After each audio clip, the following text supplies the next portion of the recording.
I think we've had good society for 60 or 70,000 years at a minimum. I think in that good society there was a lot of things that are totally alien to the sort of society we had now. In that society, humans weren't apart from nature and above nature. In that society, the land, like you said before, was a repository of goodness as well as knowledge and everything else, and teachings and everything else, and ethics. And so there's a set of ethics that come from that I think are actually really, really simple processes that inform simple processes, and they're very simple ethics. But like anything simple and interrelated, they unfold into a whole different set of values in different ways. We talk about that. There's a couple of people that I work with. I work a lot with Will Davis. He's a long-term educator as well. And we talk about a net, and that's Will's metaphor. And we've spoken about this for a long time as a model, as a metaphor to understand the basis of good society or good practice. And that net is, you know, a cultural artefact. Every Wiradjuri man had a net. Most Aboriginal men, most cultures had a net, and those nets were utile. They were tools that could be used in a lot of different ways. So you could join, you get 100 men together, their nets would join together to make a fence or a net across a river. One person could carry all their belongings in it, or, you know, use it to carry different things. So, or use it as a cast net to catch things just for themselves. So it's sort of a, you know, the basis is that there's a similarity, and a similarity that can be shared to make greater things possible. So that's the metaphor we use when we talk about getting research that's effective for the group that it's in. And we also say that net's always there, that network between people. So there can be the physical net, but also the spiritual net that connects people. The network, as we all know, the Murray grapevine, the network, it's always there. And people know about people already on that network, and it supports us, and if something bad happens, people find out and can give help and all the rest of it. So that sharing and caring travels along that network, and respect as well. And we say in that practice, say if I go into a community to do research, I'll talk about the net and talk about the fact that the net unfolds itself as well. Like the idea that a net is, you know, as a metaphor and as a spiritual metaphor has agency and will unfold itself in a particular way among a group of people. So it has its own spirit. It has its own spirit, yeah. Yeah, and so that net works in that way. And speaking to a group of, there's a couple of us did a talk for the Native Title Conference here in Brisbane when it was here a couple of years ago, and we put it up as a yarning circle for men, and it was in put at the same one of the major presentations, but we got about 60 or 70 men turn up. And so we sat and I said about the net unfolding itself, and all these senior men agreed that that's a good metaphor for discussion and rebuilding things. And they spoke about how the legal system was destroying their communities through native title because it ignored the sacredness of those networks between country and people.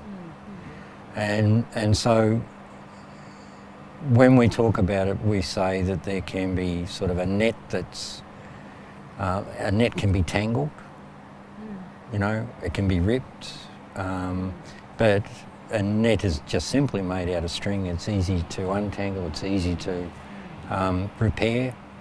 And we say that, you know, laying that net down with a group so that a group understands its own context is the basis for good research and ethical research, because the net doesn't belong to any one person. It's not bought in from outside, it belongs to the group, and then can be used for that group to understand their own context.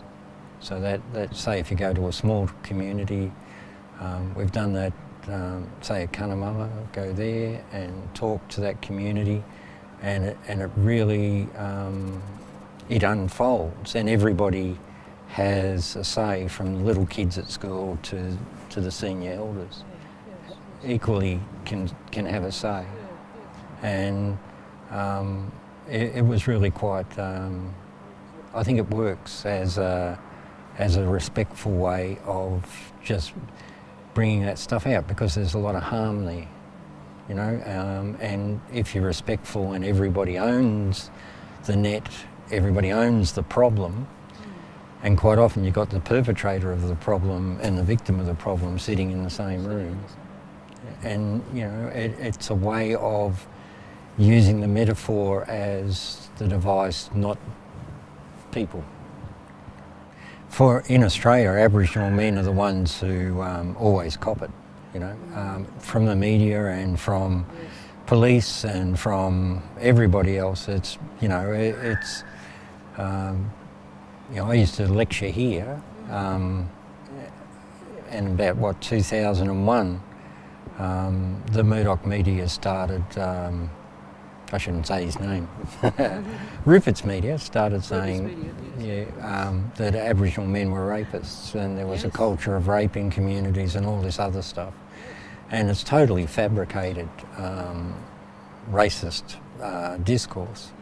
And demonising Aboriginal men, and standing up in front of groups of non-Indigenous kids, groups of white kids who didn't understand this, and saying, you know, these are the statistics, you know, these events are wrong in any culture, and if you read the stats, they're committed by perpetrators. There's no racial formation to any perpetration for sexual violence. It's sexual violence. It's motivated by other things other than race or culture or identity. So what is this argument about? It's an argument about racial dominance and men being the target, and Aboriginal men being the target of the intervention as well. And you have this this strange relationship thing that happens with a colonised people that have been totally destroyed to the last few in every place. Aboriginal people, really, when you look at it, probably survival rates of less than 12% Australia-wide. And that means, you know, 12 in 100 people surviving. And if you look at that and those figures that are really well concealed, but the figures exist because the Aboriginal Protection Board did do a number of census of Aboriginal people at the turn of the century. And the number in total was below 50,000 for the entire country. Below 50,000? Yes. And that's reported in the Australian Medical Journal in 1922.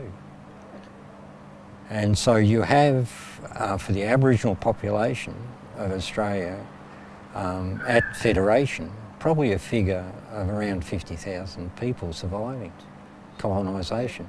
And, you know, the figure of the original population varies between 350,000 and 2 million. And whichever you take, it's still one of the greatest genocides ever recorded, because 12 in 100, you know, 50,000 surviving from 350,000, that's the seventh, you know. That is really traumatic, isn't it? It is, yeah. And so you're looking at you're looking at quite a dreadful series of events. Now, in that, the relationship with women was one of servitude, and the relationship with men was one of control or extermination. And because women obviously had purposes. So I think the amazing thing is the rebuilding of culture that came from that. You know, that's the amazing thing. I think about people who survived all that and still kept their information and passed it on. It's just amazing, you know. Yeah, it is. And men doing that and enduring that. It's quite an incredible story of survival. And the other thing is that our people come out still being non-violent after all that. And I think that's an amazing thing too. Yeah, not vengeful or anything. Well, you know, people get angry and self-destructive. Individuals, yeah. Well, individuals, no. Well, you know, you remember the, Gary Foley and Yes. Sam, Yes. but Jimmy and Dennis, they all went to Libya, Yeah. and they had the opportunity to be trained as terrorists. Yes, And yeah. Black Panther. yeah, they could have done all that, and they could have come back and started warfare, but they didn't believe in it. Yes. And they also got more interested in all those female guards over there that Oh yes. Sure. they came back telling all those stories about. But it's sort of it's sort of not our way to go into becoming the same as the people that oppress us. That you know? seems to be a key thing. Do you reckon? Oh, yeah. Where in reconstruction of any sort, positive reconstruction of communities, Yeah, it has to take into account that there will be always some people who will be not just prepared to do it, but they are well in themselves. They can manage themselves, manage a collective, or and work in with people. well, I think Uncle Kevin Gilbert was one of those fellas. Yes, definitely. Yeah. And he had really strong ethics. Like, he was convicted of murder. He was imprisoned for about 12 and a half, 14 years or something. 40 years, yes. Yeah, and he came out of there as a changed person. And his writing and his research is probably the best research done. Still. And he came up with that yarning method of research, where he just went around and talked to people and recorded what they said.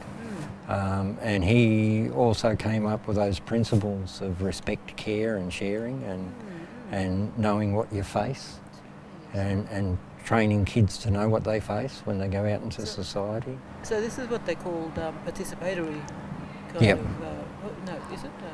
Yeah. Consensus research or something like that? Yeah. Participatory research or something? Yeah, participatory. But he was doing it a long time ago. He was doing it a long time ago. He did that in the 60s and 70s, just by going around to all the different communities and sitting down and talking to people and recording what they said.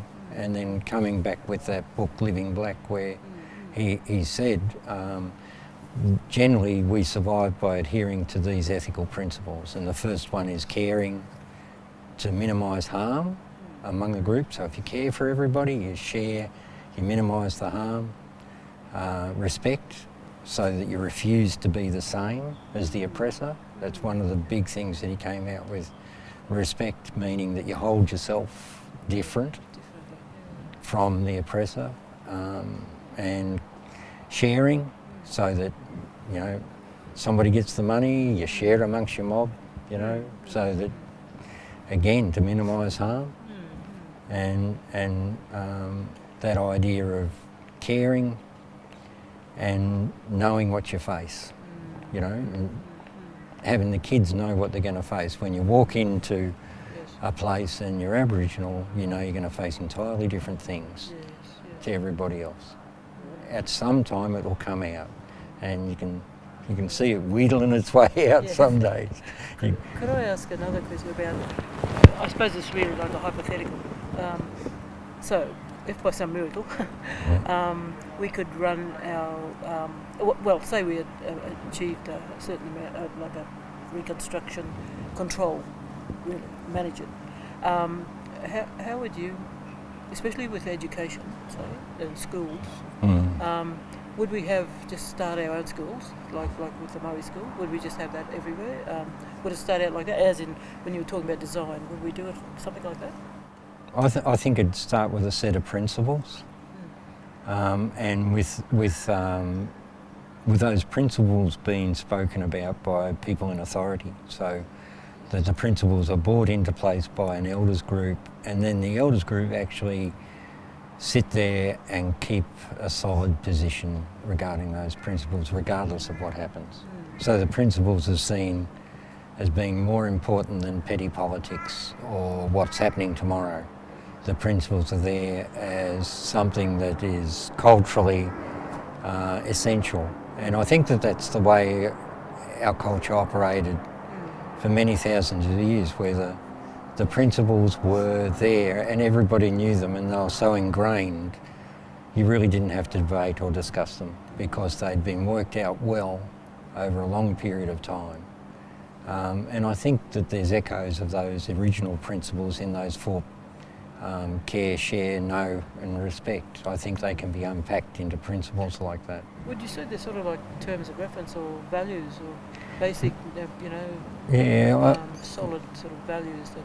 Yeah, I think there's a lot of cultural frameworks being put there, but I think the simplest ones are those four, and then they can unpack in like a net. You can start with a net folded up, and you unfold the net, and each unfolding reveals a different application of those simple things. So I think that you can do that, and I think it's just through talking about them that happens. And I think, if you're going to have an education system, it has to be based on people sitting and talking and discussing principles on a regular basis, so that nobody's left out of the conversation. Yes. And kids are part of the conversation, even if they're so young they're just sitting on the ground listening. They're still part of the conversation. And that's one of the big things that I did work in one community, one old fella, there was this talk about us having to divide into a women's group and a men's group. And he stood up and he said, when we deal with really, really difficult problems in our mob, a lot of you have to remember there's splitting into women and men. That didn't happen in the past. When it's a really important problem, it's men, women and children and everybody sitting down together. It's a community. It's a community, and so any division, he said, was quite wrong. He said, if we're talking about other things, of course it's got to be separated, but when it's all of us, it has to be all of us. And so, and I think that has to be sort of that idea that those principles and ethics, they belong to everybody, and everybody's responsible for them. You can't have, principles locked away in a box and people saying, oh yeah, they're here somewhere. That's what a lot of organisations have. They have their principles there somewhere. Somewhere, right. I was just reminded, all different groups seem to have their own notion of stoicism. Resilience and stoicism. Yeah. And it's like a kind of a bank of, what do you say? Like a good that is you draw on. All peoples draw on, and it is bound up with identity, I think. About who you are, and if that isn't clear or clarified in the beginning, and then as you proceed, you're not sure of your path. If that's not clear in the beginning, like identity. Do you know what I mean? Yeah, I do. Do you think that's resilience and stoicism? Well, I think cultural strengths are really underestimated things. I think there's a basis for resilience, and I think that cultural strengths are they're invisible. Cultural strengths, when you get, when we have a Murray meeting or a Koori meeting and everybody gets in together, and you just feel relaxed and comfortable and the space is safe, and there might be a bit of politics there, but everybody's respecting the space, and you get that feeling where you just feel that strength that's there, and you think, this is a good day for us to be here talking about this, and you get the feeling that things are right, That feeling is something that our people don't get to feel often, but Western, the students in this place never feel challenged, a lot of them. Never feel challenged about their identity, never know what it's like not to feel culturally strong, because this whole place is built on their culture. Only the Koori students and Murray students who come in here feel that uncertainty. For non-Indigenous Australian kids, particularly Anglican, middle-class kids, this place belongs to them. They feel very, very comfortable here after a short time, and they aren't challenged by this environment. It belongs to them, and they don't know what cultural uncertainty or threat is in their lives. They don't experience it. They might get a little taste of it if they go overseas, but really, even now, overseas is not that much different for them. And the things we experience as kids, they will never experience. So the things that, cultural strengths are, it's really good that they're a more common event now. Like, you can feel that if you turn on Murray radio, you can feel that. And you see NITV, you can feel that. And they've only been, NITV, what's 1 year? Feeling those things, or if you go home with family, you feel that straight away as soon as you walk in the door. But the thing about it is, out in public, most of our lives we haven't had that feeling. And how do you get it? Well, building safe spaces, culturally safe spaces, is a real exercise in ethics, because you actually have to get others to acknowledge those ethics and change their behaviour. And that's that used to be part of what Aboriginal units in university were. You'd have your Aboriginal space at university, and people would come into it and have to change their behaviour. And so you'd get all the poor, sorry kids coming in. You get the ones who are having problems come in and sit with the blackfellas because our place is safer. And that's one of the things that we often had, the Aboriginal room at the high school. A lot of the other kids would want to come and sit in there because it's safer if they were having problems. So place and space, well, especially place. Yeah. If it's a safe space, and people feel reassured there, like anybody could. Yeah. That sort of helps to stand up against, or to confront, well, not to confront, I guess, but, well, in a way confront, I suppose, domination. Yeah. Because domination is, God, it's everywhere. We also all know that we've got places in country where we go to where different mobs hold close and want to keep protected, and knowing that those places are going to be protected is a big thing for everybody, big thing for the well-being of everybody. But if you look at those Scottish kids, warfare has torn that country apart for 1,000 years or more. And it's warfare between the Scottish and the English and the Scottish. And it's, there are elemental things there that are Scottish. And building on that. Oh yeah, especially in their own country, and places and things that can be celebrated, that celebrate them as an identity, right down to the kid who hasn't got anything to do, as he said. There's probably stories and things there that would build a very strong identity. And I think that narratives are the basis of all that. Cultural safety, making a safe place. It's the sort of narratives that you bring to play that do all that.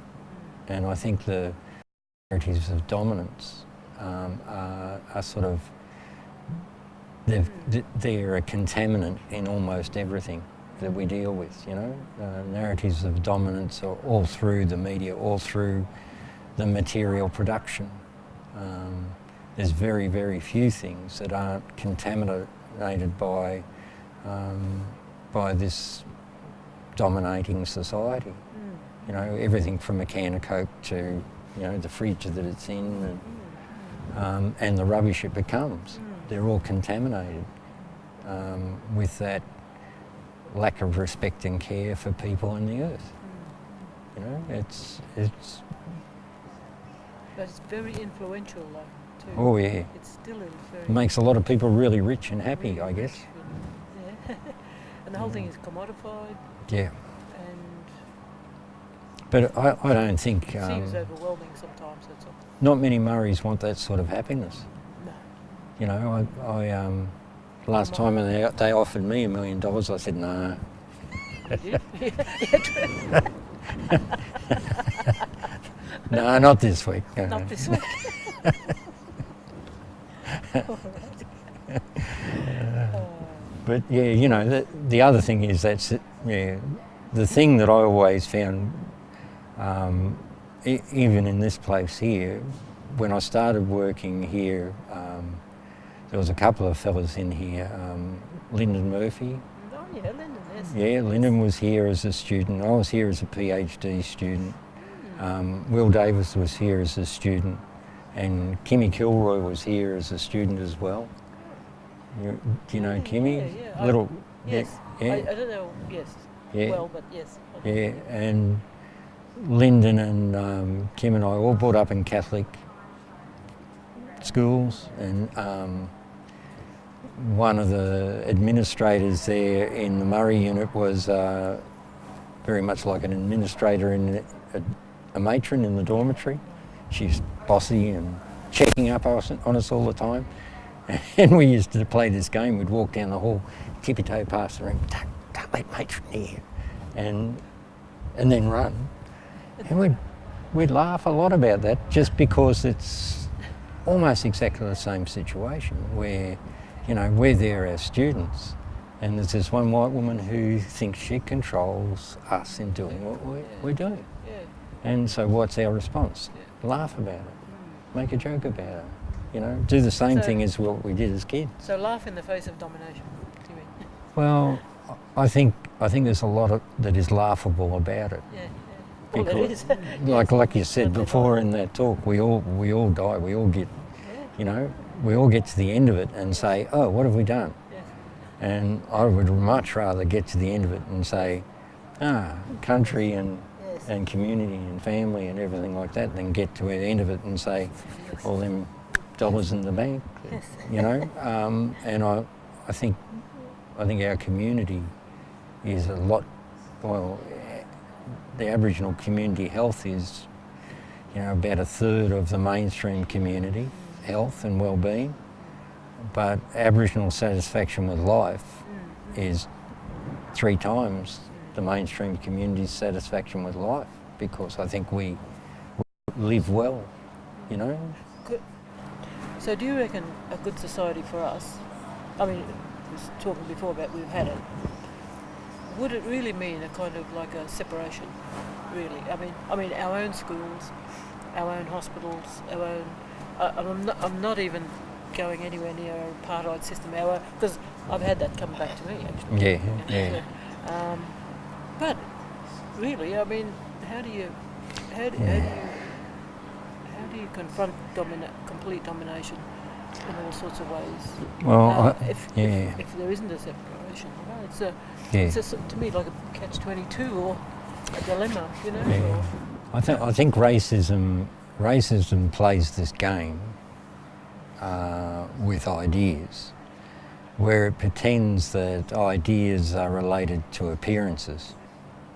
And so black people have less of an ability or a threat in some way, and white people are superior because of their whiteness.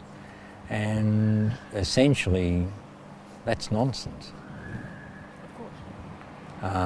Ideas have agency. If you're black and you have racist ideas, you're just as bad as a white person has racist ideas, and you most likely would do exactly the same things regardless of what you look like. If you've got those toxic ideas, you'll behave that way. I think that my view is the country's going to teach people how to behave, because that's the way it's always been. When you say the country, the land you're talking about? The land, yeah. The land is a great teacher. Yeah, so the earth will teach people how to behave. And I think it's trying to now, actually. yeah. Well, Climate change and all that. yeah, all that stuff is showing that, you know, the idea that the world is just mere matter, unresponsive, is quite false. And there's a lot of false ideas, and dominance brings them all together. And then presents them as truth. And the only reason that dominance needs to continue is to keep that fallacy alive. So, you know, you can beat people over the head and say this is true for so many generations. But if it's false, what a waste of time. But a lot of people get rich by doing that. That's the And payoff, and that's the payoff. You know, most of the wealth of this country, just like the wealth of Scotland and the north of England, is in the major houses in England. You know, most of the wealth in this country has probably, you know, been burnt and destroyed as old furniture in England. When we look at things like the continuing sort of well-being of the earth, dominance will have to cease, because it's not an effective way of living. And Not sustainable. it's not sustainable, but it doesn't know how to repair itself either. And I always say Indigenous knowledge is really found its time now, because whitefellas need to know how to behave. So the whole thing about it is being human and keeping things simple and relational, you know, because whenever it gets complex, well, I just know whenever debates about education or human rights get complex, it's just dominance finding a way to silence people. And simply these debates are not new. They've happened thousands of times before. And learning those lessons from the past should assist people just to deal with it. But dominance has no interest in that. And that's where people have to change. They have to convince those who are in control of dominance that they have to become interested in people in the world. And that's a big task. Big task. I think humour is it's one of the mainstays. There's like, you know, if you meet and interview and talk to a guy like Gary Foley, now Gary Foley he is just brilliant as a humorist. He is such a talented man with that, and humour plays a huge role in all these different areas. Like, you know, we would, as kids, we would fall over laughing at things, and my own grandkids will fall over laughing at things. My little grandson went to school, and I think he's the only kindergarten kid who got called up to the principal's office, because he was outside and the bell had gone and he was sitting in the sun, and the teacher came and said to him, "Isn't it time to be in class?" And he said, No, it's nice out here. I'm all right." He said, "It's nice and warm in the sun, cold in the classroom. I'll just sit here for a while and then I'll go in." And the teacher said, "You have to go in now." And he said, "Why? I'm happy here." And because he got into a lot of trouble. But what he was doing was being himself, because when he's home and he wants to sit in the sun, he can sit in the sun. And it's sort of a similar thing, because when we heard about that, I got into trouble from everybody, because they said, "He takes after you." This idea of not having a care for the systems that dominate us. There's a Native American guy who wrote about the boarding school system in Canada, and he said thieves or snitches. That's what we all were. We were either thieves or we were informing on each other. That's the only two options we had. And all of us, that's what all our lives have been since then. We're thieves or informers. And it's sort of a pressing kids into a mould. We used to, in that thing, a lot of the biggest violence in an institution like a Catholic boarding school happens between the kids. One group of kids dominating another group of kids, or trying to. That sort of thing being really, really important in that situation, because if you're dominating, you get more food. It's as simple as that. And finding ways out of that. Group of kids I was with, we used to catch rabbits, and the cook loved rabbits, so we would catch 4 rabbits and we would get a stew with at least half a rabbit in it. So there's ways around that dominance. But being locked in where there is no out, that's an entirely different thing. Cultures that grow there there's a guy who writes about that, and I'm trying to remember his name, but I can't. He writes about cultures of resistance, and he talks about rituals of despair, where people will go into a fight with a fellow that's a ritual fight. Sure, they'll take chunks out of each other, they'll be vicious, but it's not a fight to the death. It's a fight to release the death, so it's acceptable. And you see that in prisons, you see that in any context where there's dominance. You have the pressure from dominance that causes all these other behaviours. For Aboriginal communities, say for missions, there were fights like that on missions. There's family feuds that go back to mission days that continue today, because of limited resources and limited possibilities for what you could do. So how do you deal with that?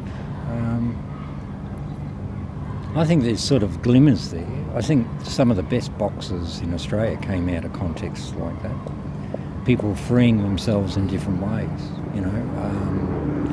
and you get people who free themselves in quite amazing ways from those sorts of contexts. It's those stories, and again the narratives of difference that actually that are so significant there. I sort of have narratives from my childhood that they're probably not as real as what now. They're probably different now from what they were when they really happened, because they become my narrative. And it's that old story. The old man says, the older I get, the better I was. You rewrite your story and you make it more interesting. So, but those narratives are very important because it keeps you going. And I know other guys who have just gone under because they couldn't deal with the events in the past. And that whole idea of the personal narrative and how you can develop a narrative for yourself in a context like that, and start thinking about your life as a narrative in a context where you're in a box, and usually in a box squished tight with others who are trying to do the same thing. It's very, very difficult, but I think the only way out is to have people take control of their story, however small that story is. So I don't know, I think that power, the human power of telling stories and holding a story to yourself, I think that's the answer for it.